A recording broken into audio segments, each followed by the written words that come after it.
जीवमजीवं दब्बं जिणभरवसहेर जेडडीदिट्ठं देविन्दविन्दवन्दं वन्दे तं सर्वदा शिरसा। द्रव्य संग्रह जी ग्रंथ और गाथा नंबर 12 पर हम लोग स्वाध्याय कर रहे हैं। गाथा 12 है ना, गाथा नंबर 12 और पेज 108 पर।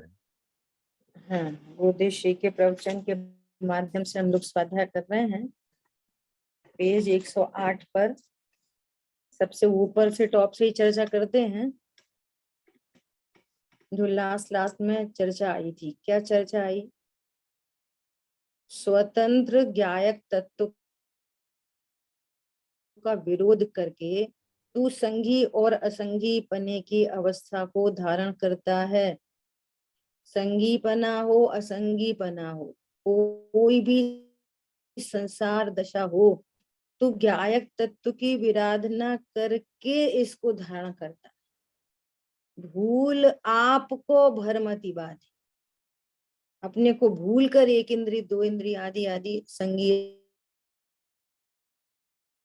संगी संगी पंचेंद्री भी ज्ञान स्वरूपी भगवान आत्मा की विराधना से होते हैं। समझ आई बात? संगी होना भी कोई मेरा स्वरूप नहीं है। मन के अवलंबन में रुककर अटक कर काम करता है, ये तेरी पराधीन दशा है। दशा है, वस्तु पराधीन नहीं है। वस्तु में पराधीनता नहीं है, दशा में, हालत में। वो जो ज्ञान पर्याय है वो अपने को पराधीन अनुभव करती है, विपरीत अनुभव करती है ज्ञान स्वरूपी। और जाना संयोग शरीर कर्म कषाय वाला, तो कर्मों का बंधन होता है, तो अवस्था में पराधीनता प्रकट होती है। कर्म बंधन होता है, फिर एक और पराधीनता हो जाए। कैसी पराधीनता बोलो? कोई जीव मरकर मनुष्य गति में आया तो मनुष्य आयु बांध कर आया। तो मनुष्य आयु किसे कहते हैं? कि जो जीव को उस गति में रोके रहे। पराधीन कर दिया ना, रोके रहे। तिरंज गति में चला गया, नारकी में चला गया, तो क्या हुआ नारकी में? कि वो उसको उस आयु तक रोके रहे। तो ये बाहर संबंधी पराधीनता, वह अशुद्धता तेरी स्वतंत्रता बतलाती है। देखो, तेरे को पराधीन किसी अन्य ने नहीं किया, तो पराधीनता के भी तुझे तेरी स्वतंत्रता बतलाती है कि तू स्वयं से पराधीन हुआ भगवान आत्मा को भूलकर। किसी ने तुझे पराधीन किया नहीं। समझ आई बात? लड़के की शादी हो गई, अब वो क्या हो गया? पराधीन हो गया। क्या पराधीन तका की पराधीनता हो गई? कि वो ज्ञान अपने को उससे बंधा हुआ अनुभव कर रहा है। बंधा हुआ अनुभव कर रहा है तो पराधीन हो गया। अब वो पत्नी नहीं मानती, अब वो पत्नी नहीं कहती, अब मैं कैसे जाऊं, उसको ऐसा हो रहा है, उसको वैसा हो रहा है, हो गया पराधीन। और भिन्न भिन्न जीव जाने, जीवों की स्वतंत्रता जाने, तो कोई पराधीनता नहीं। और समझ में आया? मैं भी भगवान आत्मा हूँ, वो भी भगवान आत्मा है। काय की पराधीनता? अब ये संयोग बना है कुछ लौकिक में, तो संयोग को संयोग रूप से स्वीकार करे, कोई पराधीनता नहीं। तो वायरलेस कनेक्शन है। ठीक है? पंचेंद्री जीव सैनी और असैनी होते हैं। पंचेंद्री जीव सैनी और असैनी दो प्रकार के होते हैं, और ये दो प्रकार त्रियंच में ही दो भेद होते हैं। ये जो सैनी असैनी पना पंचेंद्रियों का है, ये दोनों भेद त्रियंच में ही पाए जाते हैं। सम्मूर्छन मनुष्य भी संगी ही हैं। देखो गजब की बात, सम्मूर्छन मनुष्य हैं, वे क्या हैं? संगी हैं। ये गर्भ से उत्पन्न नहीं होते, ये वहीं के बाहरी वायुमंडल से, वहीं पे नौकर्म वर्गणा आदि आदि का ग्रहण करके पर्याप्ति पूर्ण करते हैं, है ना। और मनुष्य गति, मनुष्य भव को धारण करते हैं, है ना। कोई कहता है कि असंगी पंचेंद्री नारकी में, नरक गति में पर्याप्त न हो, वहां तक वह असंगी है।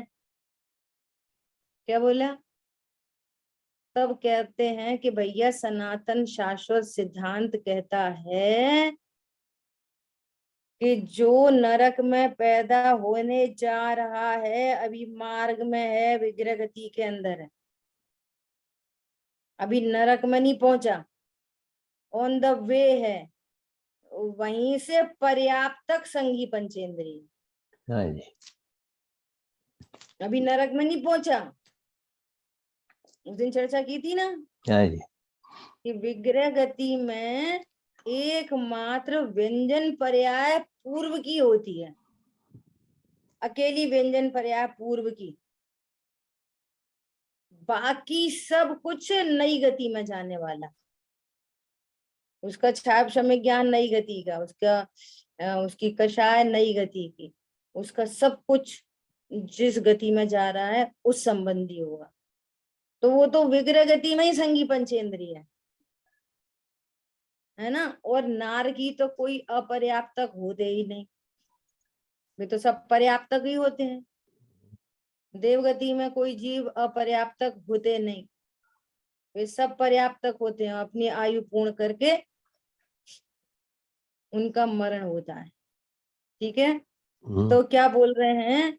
नरक में पैदा होने के लिए जाने वाला यह जीव मार्ग में भी विग्रह गति संगी है। यहाँ भी कहते हैं कि नारकी, मनुष्य तथा देव ये संगी पंचेंद्री ही होते हैं, ठीक है। तो मनुष्य गति के जो जीव हैं वे पर्याप्तक अपर्याप्तक होते हैं, है ना। ऐसा लोग संयोगों से सुख दुख मानते हैं। देखो, लोग मानते हैं, हम नहीं मानते। क्या बोला? लोग ऐसा मानते हैं, हम भी मानते हैं पर द्रव्यों से सुख दुख नहीं मानते, सुख भी नहीं दुखी भी नहीं, कुछ भिन्न है। प्रकृति में दुख उत्पन्न हो तो उसको अपनी पर्याय में स्वतंत्रता से होने वाला विकार जानते हैं। क्या बोला? अपनी पर्याय में स्वतंत्रता से होने वाला विकार जानते हैं उसको, उसको स्वभाव नहीं जानते, उसको दूर करना चाहते हैं, उसको हेय जानते हैं, और भगवान आत्मा के आश्रय से उसका अभाव भी करते हैं, है ना। 3-4 बातें कह दी, किंतु वह वस्तु का स्वरूप नहीं है। नारकी की अपेक्षा, अब ये देखो, ये लोग बहुत पूछते हैं, एक इंद्रिय जीव काय का दुखी, एक इंद्रिय जीव कैसे दुखी। अब देखो बता रहे हैं, नारकी की अपेक्षा एक इंद्रिय को अनंत गुना दुख है, मिथ्या दृष्टियों को ही। एक इंद्रिय जीव को अनंत गुना दुख है। क्यों है अनंत गुना दुख? उनको घाती कर्म का भी तीव्र बंध, अघाती कर्म का भी तीव्र बंध, है ना। और घाती कर्म का तीव्र बंध तो तीव्र उदय, तीव्र उदय में ज्ञान की हीनता, दर्शन की हीनता, है ना। और मिथ्यात्व की तीव्रता, और चारित्र मोह, चारित्र में क्रोधादि कषायों की तीव्रता, है ना। और दान लाभ भोग भोग की हीनता, ऐसी स्थिति है। दान लाभ भोग भोग हो नहीं पाता, उसकी हीनता है। ज्ञान में जान नहीं सकते, उसकी हीनता है। और कषायों की तीव्रता। अब एक इंद्रिय में क्या दिखाई दे रहा है कषाय की तीव्रता? ये तो सर्वज्ञ देव का है, कितनी तीव्रता है ना। और चार इंद्रिय संबंधी ज्ञान रहित हुआ है, इसलिए एक इंद्रिय जीव नारकी से महान दुखी है। ओहो, महान दुखी है। हमको नरक के दुख समझ में आते हैं? कुछ नहीं समझ में आते। क्या समझ में आते? अब नरक से भी अनंत गुना दुखी है एक इंद्रिय। अब आदत पड़ी है नरक के दुख सुनने की, नरक में इतने दुख, एक तो दुख। धनिया पत्ती तो सामने दिख रही है, एक इंद्रिय जीव है, वो कितना दुखी हो रहा है, कुछ क्या, वो क्या दुखी है। और यहाँ पे जिनवाणी से पता चलता है कि वो महान दुखी है। वनस्पति देखने में हरी सुंदर दिखती है, किंतु महती मूर्ता महान अज्ञान और तीव्र कषाय वेदन से महान दुखी है। देखो, ज्ञान और कषाय का ऐसा है, क्या ज्ञान, यदि जिसका ज्ञान हीन होएगा ना, उसकी कषाय ज्यादा ही होगी, देख लेना आप। और जिसका ज्ञान अच्छा होगा ना, तो वो कषाय की मंदता हो, बड़ी हम्बल व्यक्ति होएगा, बाहर से भी बात करें। इनका आपस में उल्टा उल्टा है। क्या बोला? यदि ज्ञान हीन है, ऐसा बोलते नहीं है, कम कुब्बत और गुस्सा ज्यादा। सामर्थ्य तो कुछ है नहीं है और गुस्सा बहुत है। ज्ञान की हीनता और कषाय की तीव्रता। और उल्टा करो, ज्ञान की तीव्रता, जिनको ज्ञान अधिक होता है तो उनको कषाय की मंदता होती है। ऐसे ही कॉम्बिनेशन। तो एक इंद्रिय आदि जीवों को ज्ञान की बहुत हीनता होती है, और हीनता होती है तो वहां कषाय की बहुत तीव्रता है। अभी तो जावाणी के ज्ञान से सूझे लोकाल, तो जिनवाणी के स्वाध्याय से ये वाली बातें पता चलती। ठीक है। वर्तमान पर्याय में ज्ञान अत्यंत अल्प हो गया है, वही महान दुख है, बहुत दुख है। नारकियों में छेदन भेदन अग्नि आदि का दुख नहीं, वृक्ष से काटा जाता है उसका उस जीव को दुख नहीं है, शरीर में रक्त चला जाए आदि संयोगों से दुख नहीं है, किंतु असंयोगी ज्ञान स्वभाव के विरोध रूप असंगी बुद्धि का ही, संयोगी बुद्धि का ही दुख है। दुख किसका है? संयोगी बुद्धि का ही दुख है। बोलो, संयोगी बुद्धि का। पर्याय व्यक्त प्रत्यक्ष बाह्य है, द्रव्य गुण अप्रगट शक्ति रूप है। जिसको व्यक्त पर्याय की स्वतंत्रता की श्रद्धा नहीं है, वह जीव द्रव्य गुण की स्वतंत्रता की दृष्टि नहीं कर सकता। विभाव भी स्वतंत्र तेरे से, हीनता अल्पता भी तेरे से, और निर्मल विकास भी तेरे से। ऐसे स्वतंत्र स्वभाव को देख। कहते हैं तू स्वयंभू है, स्वयंभू है। नरक जाने के लिए भी स्वयंभू, त्रियंच गति के दुखों को सहन करने के लिए भी स्वयंभू। कौन ले जाता है नरक में और त्रियंच गति में? कौन ले जाता है? देवगति में जाने के लिए भी स्वयंभू, और परमात्म दशा प्रकट करने के लिए भी स्वयंभू, रत्नत्र प्रकट करने के लिए स्वयंभू। कौन तो रत्नत्र प्रकट करवाए और कौन तो क्रोधादि प्रकट करवाए।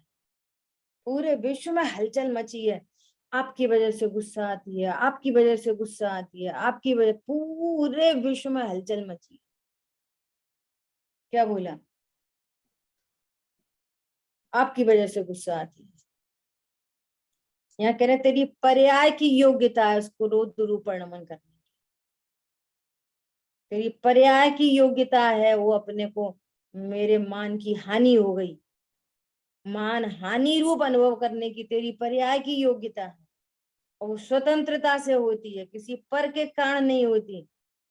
और यहाँ पे ज्ञान डेवलप हो जाए, डेवलप्ड ज्ञान, संगी पंचेंद्री भेद विज्ञान पूर्वक, और कषायों की का अभाव हो जाए, अनंतानुबंधी मिट जाए, अप्रत्यख्यान मिट जाए, और बाहर में कोई मान हानि करे, यहाँ तो कषाय के अभाव पूर्वक आनंद है, शांति धारा चल रही है। बोलो कौन बिगाड़े कौन सुधारे, परिणमते हैं सब द्रव्य न्यारी, होती हैं सब पर्याय न्यारी, होती हैं सब पर्याय स्वतंत्रता से।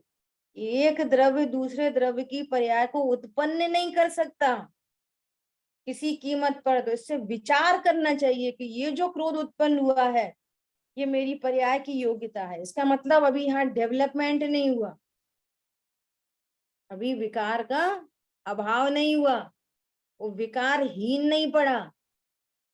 जरा सी अनफेवरेबल कंडीशन बनी है वो तुरंत ब्लास्ट होता है। क्या कहा? कोई भी अनफेवरेबल कंडीशन बनी और क्या हुआ? ब्लास्ट हो गया। क्यों हो गया? उनकी वजह से, उनकी वजह से, उनकी वजह से। अरे तेरे पर्यायगत योग्यता ऐसी है। समझ में आ रहा है?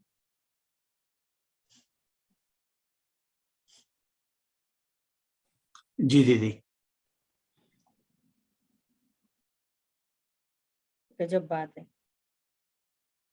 जिसको व्यक्त पर्याय की स्वतंत्रता की श्रद्धा नहीं, वह जीव द्रव्य गुण की पर्याय की स्वतंत्रता की दृष्टि नहीं कर सकता। विभाव भी स्वतंत्र तेरे से, हीनता अल्पता भी तेरे से, और निर्मल विकास भी तेरे से। ऐसे स्वतंत्र स्वभाव को देख। कब तक दूसरों को दोष देते रहोगे? कब तक डिपेंडेंसी बना के रखोगे? कब तक किसी के हाथों की कठपुतली बने रहोगे? कोई भी आया हंसा के चला गया, कोई भी जाया तो रुला के चला गया। बोलो जो निर्णय में एक रूपता से जिसका ज्ञान ऊर्ध्व नहीं होता, वो क्या सम्यक दर्शन प्रकट करेगा?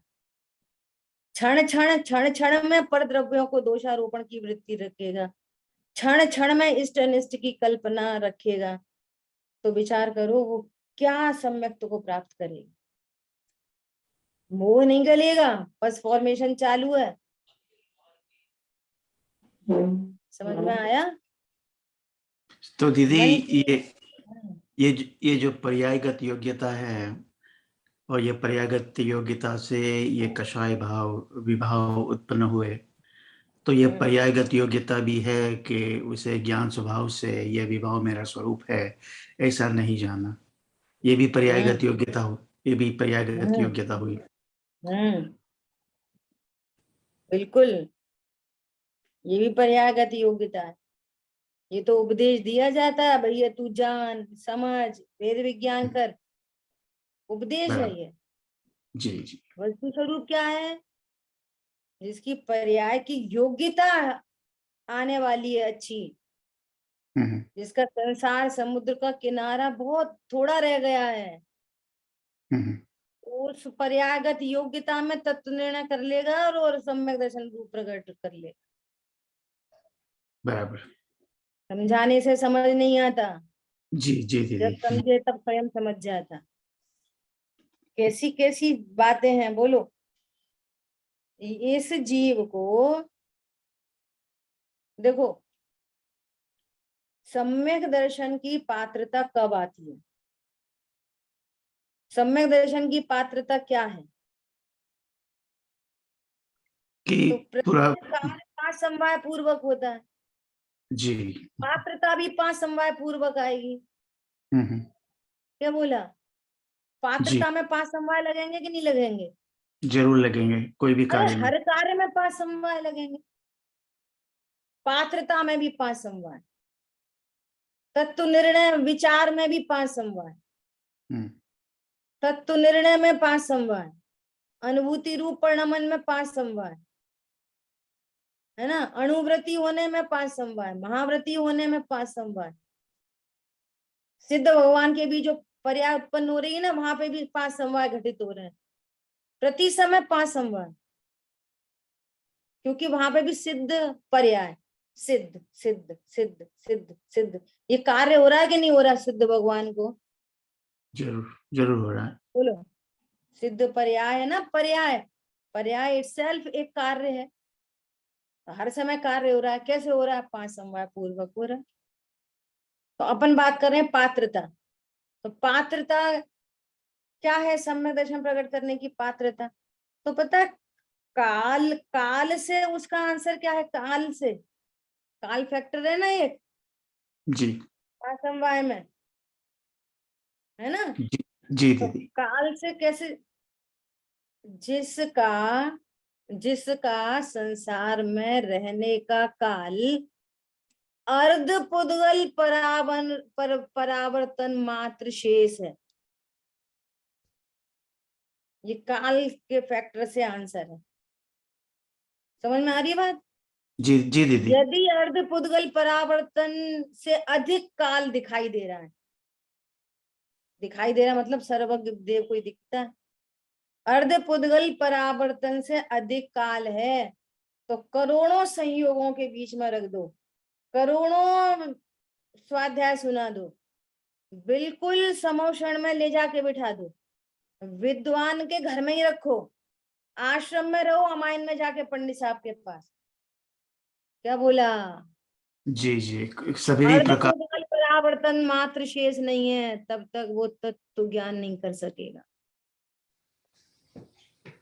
बोलो बराबर। क्यों? हेतु कि पात्रता डेवलप हुई, सम्यक दर्शन प्रकट हुआ, और सम्यक दर्शन छूट जाए तो मैक्सिमम कितना रहेगा? अर्ध पुद्गल परावर्तन। फिर तो उसको जाना ही है सिद्ध क्षेत्र में, ऐसा गणित है। समझ में आ रही है बात? जी दीदी। अभी यहीं जैसे समझो कि आज से अर्ध पुद्गल परावर्तन के बाद सिद्ध होना है, आज से पुद्गल अर्ध पुद्गल परावर्तन के बाद सिद्ध होना है। अब अर्ध पुद्गल परावर्तन के बीच में इसकी पात्रता यहाँ पे दिख रही है, यहाँ पे ये आज तत्व निर्णय कर लेगा, आज ये तत्व निर्णय कर लेगा, क्योंकि अर्ध पुद्गल परावर्तन यहाँ पे एंड हो रहा है, इधर एंड हो रहा है, बराबर। ऐसा तत्व निर्णय कर लिया। अब इसको आत्मानुभूति हो गई, आत्मानुभूति छूट गई, फिर हो गई, असंख्यात बार छूट जाए और फिर हो जाए, फिर छूट जाए, फिर हो जाए, लेकिन अब ये तो अर्ध पुद्गल परावर्तन में जाने ही वाला है, जाएगा ही जाएगा हर कीमत पर। लेकिन अर्ध पुद्गल परावर्तन से बिफोर इतना काल है, तो इस काल में इसको पात्रता नहीं जरूरी, ये उस फेवरेबल कंडीशंस में तो आएगा, लेकिन तत्व निर्णय नहीं कर सके। ये वस्तु स्वरूप है। अब हमको ना अपनी पता है कि हमारी पात्रता क्या है, ना हमको उनकी पता है जिनको हम सुना रहे हैं, किसी की नहीं पता। बराबर। फॉर एग्जाम्पल, है ना? तो उपदेश कैसे देंगे कि भैया निर्णय करो, काल थोड़ा है, निर्णय करो, मनुष्य भव इतना है, अपन संगी पंचेंद्रियों के बहुत दुर्लभता है, क्योंकि हमें तो पता नहीं है किसी की योग्यता, तो उपदेश बराबर। कैसे देंगे? उपदेश तो ऐसे ही चलेंगे, काल लब्धि आएगी तो कार्य होता है। तो फिर अब वो कोई दूसरा, अब इसका राइट अप्रोच क्या है? इसकी राइट अप्रोच बहुत मार्मिक बात है। इसकी राइट अप्रोच ये है कि इस जीव को अनादि काल से इस अव्यक्त, देखो यहाँ पे लिखा है ना कि द्रव्य गुण अप्रगट है, तो ये अप्रगट शाश्वत वस्तु का तो न निर्णय है न अनुभव है ना, न उसके विचारों में, वो क्षणिका पर्याय की प्रीति है अनादिकाल से। बराबर। अब हमारा मान लिया एग्जाम्पल, हमारा काल अभी अर्ध पुद्गल परावर्तन से भी अधिक है, सुनना जरा ध्यान से। लेकिन ये वाली बात ये ऐसे पकड़ में आई कि ये जो पर्याय है ना, ये तो इसकी स्वतंत्र योग्यता से होती है, स्वतंत्र योग्यता से होती है, तो उसको इस पर्याय का टेंशन रिलीज हो गया, यहाँ से पात्रता चालू हो जाएगी। क्या बोला? जी जी, कि जब पर्याय अच्छा, तो तक, अब भैया अर्ध पुद्गल पर आवर्तन से ज्यादा होगा तो हम तत्व निर्णय नहीं कर पाएंगे, तो तुम इस नेगेटिव वे में क्यों जा रहे हो? ये भी उपदेश ही ठहरा। अब जिसकी पात्रता नहीं है तो वो नेगेटिव में ही जाएगा। अच्छा, तो हम कुछ नहीं कर सकते, अब काल लब्धि आएगी तभी कर सकते हैं, तभी कर पाएंगे, तभी कर पाएंगे। अरे पॉजिटिव अप्रोच तो ये है कि उसकी काल लब्धि तब आएगी, तब आएगी। मेरे को तो पर्याय मात्र के कर्तृत्व की टेंशन मिट गई आज। अब अर्ध पुद्गल परावर्तन हो कि 2 पुद्गल परावर्तन हो कि 2.5 हो कि 50 हो, आई डोंट नो। क्या बोला? जी, मुझे नहीं पता कुछ भी, हम्म, है ना। और बराबर जी, इसकी आई जाएगी फिर। हम्म, समझ में आया बात? बराबर, ये पॉजिटिव वे में, पॉजिटिव अप्रोच, पॉजिटिव अप्रोच। और लोक में तो हर कुछ पॉजिटिव अप्रोच से ही होता है। कितनी लड़कियां विधवा हो जाती हैं तो भी हम अपनी लड़की की शादी करते हैं। कितने रोड पे एक्सीडेंट होते हैं तो भी रोज गाड़ी से जाते हैं। कितने लोग बीमार होते हैं तो भी घर के बाहर निकलते हैं। बोलो, कौन बैठता है होनार भवितव्य के अधीन? कौन बैठता है बाहर में? बराबर, इसलिए बात है ये। ठीक है, जी दीदी, भवितव्य से बोलो तो उस पर्याय की योग्यता, उपादान से बोलो, उपादान से तो इस पर्याय रूप परिणमन की सामर्थ्य किस में है? उस सामर्थ्य का शक्तिधारी वस्तु कौन है? अनात्मा। त्रिकाली उपादान, क्षणिक उपादान, निमित्त कौन है? देवशाह गुरु। देवशाह गुरु का समागम वो निमित्त, कर्म के उपशमादि, कर्मों की हीनता वो निमित्त, अनेक निमित्त बन जाएंगे। 5 समवाय से कार्य होता है।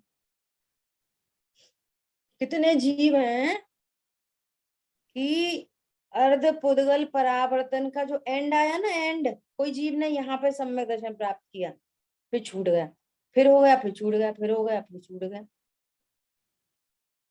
है ना। और वो लास्ट में अर्ध पुद्गल परावर्तन पूरा होने जाना है और उससे पूर्व के 1 भव, 2 भव, 4 भव, 10 भव, है ना। और वहां से बस कार्यक्रम चालू हो गया, मुनि दीक्षा अंगीकार की, स्वर्ग चले गए, फिर मनुष्य में आ गए, फिर स्वर्ग चले गए, फिर 2-4 भव ऐसे बीत गए। जैसे अपने तीर्थंकर महावीर भगवान की बात करें, पार्श्वनाथ भगवान की बात करें, 10-10 भव पूर्व सम्यक दर्शन प्रकट हो गए, है ना। और फिर वो चले गए। और कोई ऐसा जीव हो सकता है कि वो अर्ध पुद्गल परावन के बिल्कुल अंतर्मूर्त जस्ट बिफोर,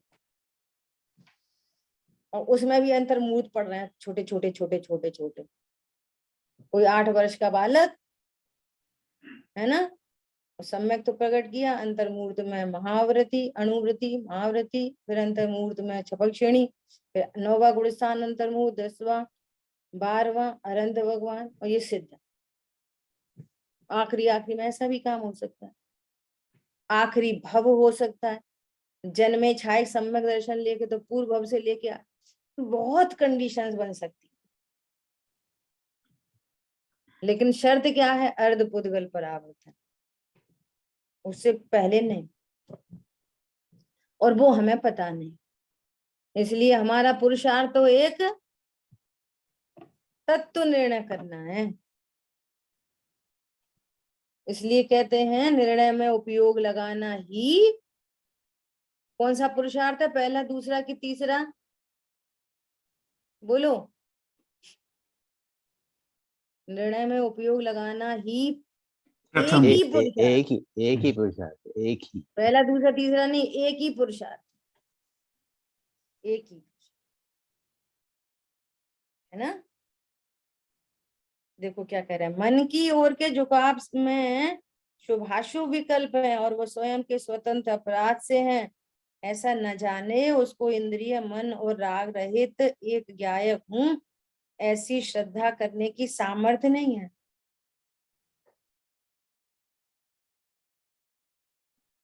बहुत से जीव ऐसे देखने में आते हैं, खूब स्वाध्यायी हैं, सबके बीच में बैठ के बहुत चर्चा वार्ता करें, सब करें, लेकिन अपनी सार्थकता उस शुभ परिणाम से समझ रहे।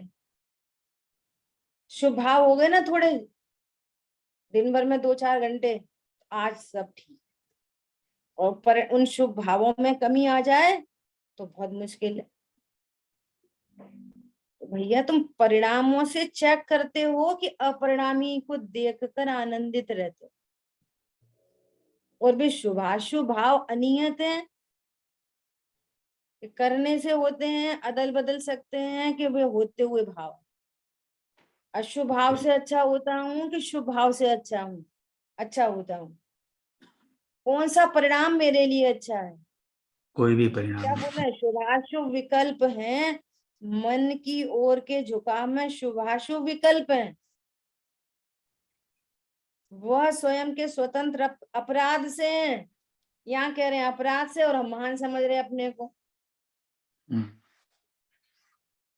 10 मिनट 15 मिनट स्वाध्याय कर ली, अब हम महान हो गए, अब हमको पाप करने का लाइसेंस मिल गया। क्यों ऐसे कंपनसेट करते हैं? अब भैया अपरिणामी के आश्रय से आनंदित रहो। बोलो, ऐसी श्रद्धा करने की सामर्थ्य नहीं है। बादर तथा सूक्ष्म केंद्रीय रूप अल्प दशा धारण की, तब उस जीव को 8 पंखुड़ी के विकसित कमल के आकार जो द्रव्य मन है उसका, और उसके अवलंबन से शिक्षा वचन उपदेश आदि को ग्रहण करने वाला भाव मन रूप ज्ञान का क्षयोपशम है। भाव मन क्या है? ज्ञान की पर्याय है भाव मन। ठीक है,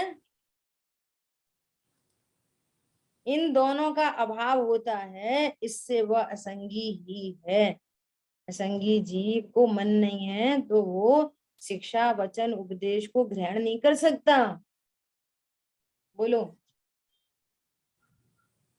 वचन को ग्रहण नहीं कर सकता, शिक्षा को ग्रहण नहीं कर सकता।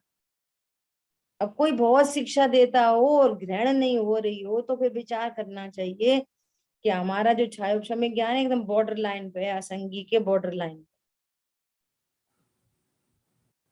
तभी तो नहीं ग्रहण कर पा रहा, या फिर असंगी होने की तैयारी है। क्या बोला? या तो फिर असंगी होने की तैयारी। तैयारी है। संगी और असंगी पंचेंद्री, 2 3 4 इंद्री वाले विकलित, अपूर्ण इंद्री वाले तथा बादर सूक्ष्म एक इंद्री, ऐसे 7 भेद हुए। पर्याप्त और अपर्याप्त ऐसे कुल 14 भेद जीव के हुए, तथा आहार शरीर इंद्रिय श्वास भाषा तथा मन, ये 6 पर्याप्ति हैं। उनमें से एक इंद्री के 4 पर्याप्ति, असंगी पंचेंद्री के 6 पर्याप्ति, संगी पंचेंद्री के 6 होती हैं, से सभी के मन रहित 5 पर्याप्ति होती है। पिछली क्लास में चर्चा हुई थी कि जिस जीव को जितनी पर्याप्ति होती है स्टार्ट एट अ टाइम होती हैं और पूर्णता क्रम क्रम से होती है, और असंगियों को भी स्टार्ट एक साथ हुई और श्वास पर्याप्ति नहीं मिली तो वो श्वास के 18वें भाग में मर गया। तो श्वास के 18वें भाग में अकेला निगोदिया नहीं मरता। अपर्याप्तक 2 इंद्रिय, अपर्याप्तक 3, अपर्याप्तक 4, अपर्याप्तक 5, अपर्याप्तक संगी पंचेंद्री भी अपर्याप्तक होते हैं। क्या बोला? वो गर्भ में आके मर जाते हैं, वे अपर्याप्तक नहीं है, गर्भज पर्याप्तक ही होते हैं। समूर्छन पंचेंद्री हैं, वे अपर्याप्तक होते हैं, और वे भी श्वास के 18वें भाग में जन्म मरण करते हैं। समझ में आया? जी दीदी।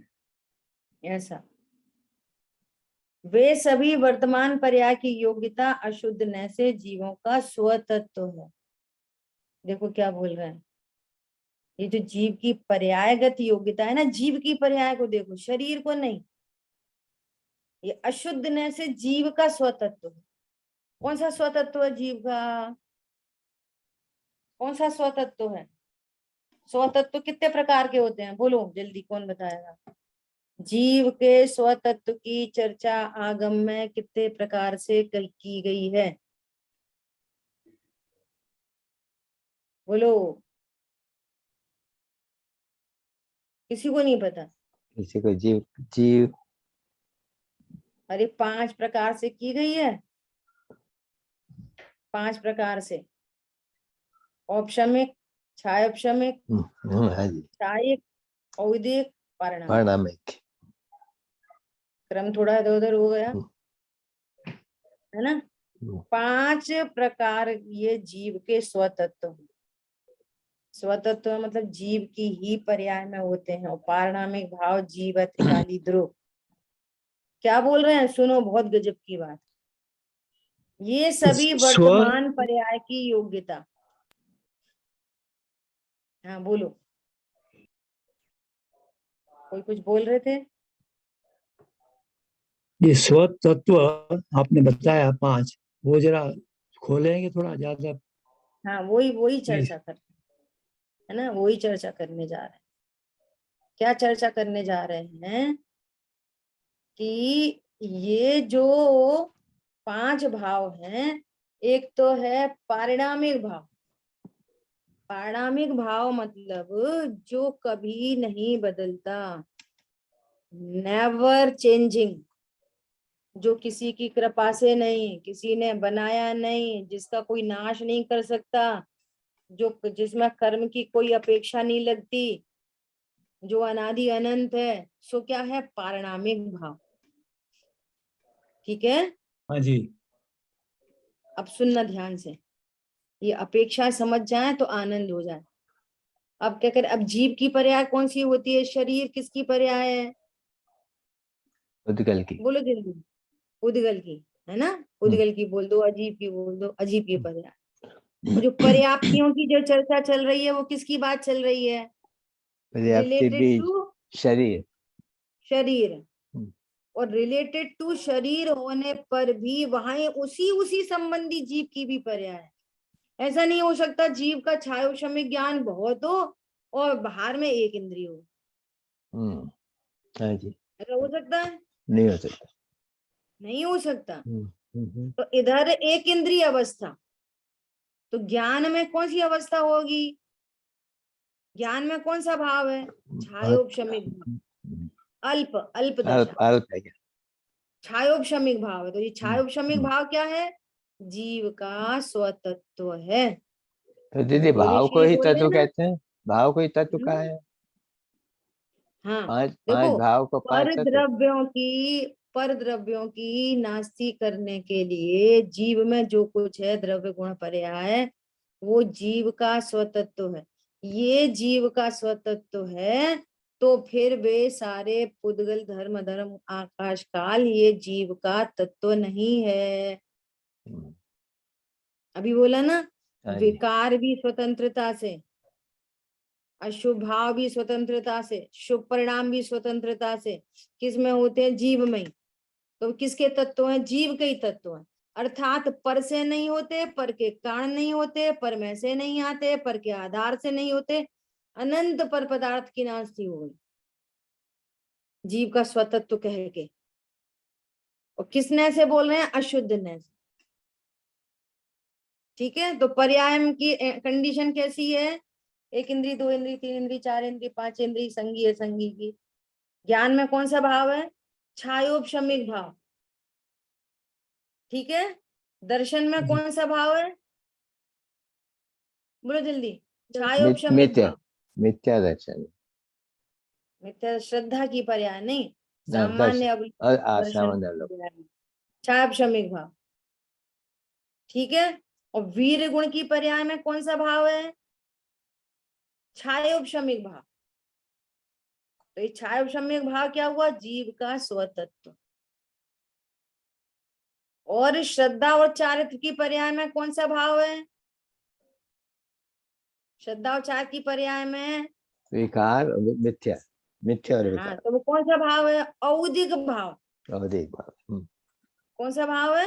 अवधिक, औदिक भाव। तीन भाव हो गए, हम्म, पारणामिक, त्रिकाली, ध्रुव, भगवान आत्मा, अनटच, इफेक्टलेस, फुल्ली से, न किसी ने बनाया न कोई नाश कर सकता, न कर्मों की चलती जिसमें, ऐसा मैं भगवान आत्मा, ये पारणामिक भाव। और ज्ञान, दर्शन और वीर की पर्याय में कौन सा भाव है? क्षायोपशमिक भाव। क्षायोपशमिक भाव। एक इंद्री हो तो एक इंद्री संबंधी, दो इंद्री हो तो दो इंद्री संबंधी, संगी पंचेंद्री तो संगी पंचेंद्री संबंधी क्षायोपशमिक भाव होता है इन तीनों गुणों की पर्याय में। और अज्ञानी मिथ्या दृष्टि जीवों की श्रद्धा और चारित्र की पर्याय में विपरीत श्रद्धान और विपरीत चारित्र, राग द्वेष, ये औदिक भाव है। कौन से भाव है ये? औदिक। औदिक भाव। तीन भाव हो गए। हाँ जी। अब दो कौन से बचे? एक बचा औपशमिक भाव। सबसे पहली बार धर्म की शुरुआत होती है किसी जीव को तो वो औपशमिक भाव से शुरुआत होती है। अनादिकाल से जीव के पास जो अज्ञानी है, भेद विज्ञान से रहित है, तत्व ज्ञान से रहित है, उन जीवों के पास औपशमिक भाव नहीं है। क्या बोला? और पहली बार धर्म की प्राप्ति होती है तो उसको औपशमिक भाव प्रकट होता है, और धर्म की पूर्णता होने पर छायिक भाव प्रकट होता है, जो वर्तमान में अनंत सिद्ध भगवान के पास है। समझ आ गई बात? धर्म की बहुत अच्छा। शुरुआत होती है औपशमिक भाव से और धर्म की पूर्णता होती है छायिक भाव से। और संसार दशा में ज्ञान, दर्शन, वीर का जो परिणाम है, भाव है, मुनिराजों तक को, 12वें गुण स्थान तक वो क्षायोपशमिक भाव होता है। और जितनी कषाय शेष है सम्यक दृष्टि जीवों को भी वो औदिक भाव है, और मिथ्या दृष्टि जीव को तो श्रद्धा और चारित्र दोनों का ही औदिक भाव है। समझ में आ गई बात? हाँ जी, हाँ जी। बहुत गजब का प्रकरण है ये स्वतत्व का भी। बहुत सुंदर। हाँ, इसमें बहुत टेक्निक है। अभी इसमें एक पर्याय में कौन कौन से कैसे कैसे भाव होते हैं, एक पर्याय में। ज्ञान की पर्याय में कभी भी औपशमिक भाव नहीं होता, और ये औपशमिक भाव, औपशमिक, क्षापशमिक, छायिक, औदिक, ये चारों भाव कर्म सापेक्ष हैं और पारणामिक भाव कर्म निरपेक्ष है। चारों परिणामों में कर्म की सापेक्षता लागू पड़ती है, चाहे वो छायिक भाव हो चाहे औपशमिक भाव हो। ये धर्म के भाव हैं, ये शुद्ध भाव हैं ये वाले। और औदिक भाव विकारी भाव है, अशुद्ध भाव है। और क्षायोपशमिक भाव बड़ा इंपॉर्टेंट भाव है, बहुत इंपॉर्टेंट परिणाम। ये हमारी पूंजी है, ये जो क्षायोपशमिक भाव है ना, ये पूंजी है। ये अब इसमें सारी वो कहानी, देशघाती स्पर्धक, सर्वघाती स्पर्धक, ये सब करणानियों की टेक्नोलॉजी है और क्षायोपशमिक भाव को समझने की। क्षायोपशमिक भाव में स्वभाव का अंश विद्यमान रहता है, ये हमारे लिए गुड न्यूज है। क्या बोल रहे हैं? कितनी भी अज्ञानता हो, कितनी भी अज्ञानता हो, वो विपरीत जान रहा हो, तो भी स्वभाव का अंश मौजूद है, जिसको गर्वित शुद्धता कही। गर्वित शुद्धता, ज्ञान, दर्शन, वीर का परिणमन, इस परिणमन में स्वभाव का अंश विद्यमान, जिस अंश के माध्यम से हम अंशी तक पहुंच जाते हैं। ये स्वतत्व की चर्चा बहुत मार्मिक चर्चा है, कभी फिर अलग से 5 भाव की चर्चा करेंगे, ठीक है? अभी क्या करें? आत्मा तो स्वभाव से भगवान है, किंतु पर्याय में जड़ की रिद्धि, देखो क्या बोल रहे हैं, जड़ की रिद्धि, अल्पज्ञता भी पर्याय की उपाधि है। यह सभी पराधीनता की अवस्था बतलाती है। कैसी पर्याय की अवस्था बतलाती हैं? कि तूने स्वयं अपने को पराधीन स्वीकार किया, तो अवस्था में पराधीनता आ गई। हम चाह कर भी मनुष्य देह से बाहर नहीं निकल सकते। नहीं फांसी लगा लें तो, अरे फांसी तब ही लगेगी जब आयु पूर्ण होएगी, और नहीं तो फांसी लगाने पर भी कोई नहीं मरता। समझ में आ रही है बात? रेल से कट के मर जाए तो, अरे मर जाए की व्यवस्था ही नहीं है। पहले तो मर नहीं सकते, आयु पूर्ण होने से पूर्व मर नहीं सकते, एक बात है ना। व्यवहार न की कथन निश्चय न से मरने की व्यवस्था ही नहीं है। Energy neither be created nor be destroyed. मरने की व्यवस्था कहाँ है? मर के कहाँ चले जाओगे बोलो? मरते कभी है नहीं और 3 लोग के बाहर कभी जाते हैं नहीं। ये जीव कभी मरेगा नहीं और 3 लोग के बाहर जाएगा नहीं। अब निश्चय कर लो कहाँ रहना है, कहाँ रहना है बोलो। अपने स्वभाव को जानकर लोक के अग्रभाग में अनंत काल के लिए स्थित हो जाते हैं। ठीक है, ऐसा हम सबको भी छायक भाव रूप पर्याय में प्रकटता हो, ऐसी मंगल भावना से। जिन वाणी के ज्ञान से सूझे लोकालो, सो वाणी मस्तक नमो सदा दे तुम जो। बोलिए द्वाशांगमयी जिनवाणी माता की जय। जय हो। जय जय जिनेन्द्र हो, कवि। जय जिनेन्द्र। जय जिनेन्द्र।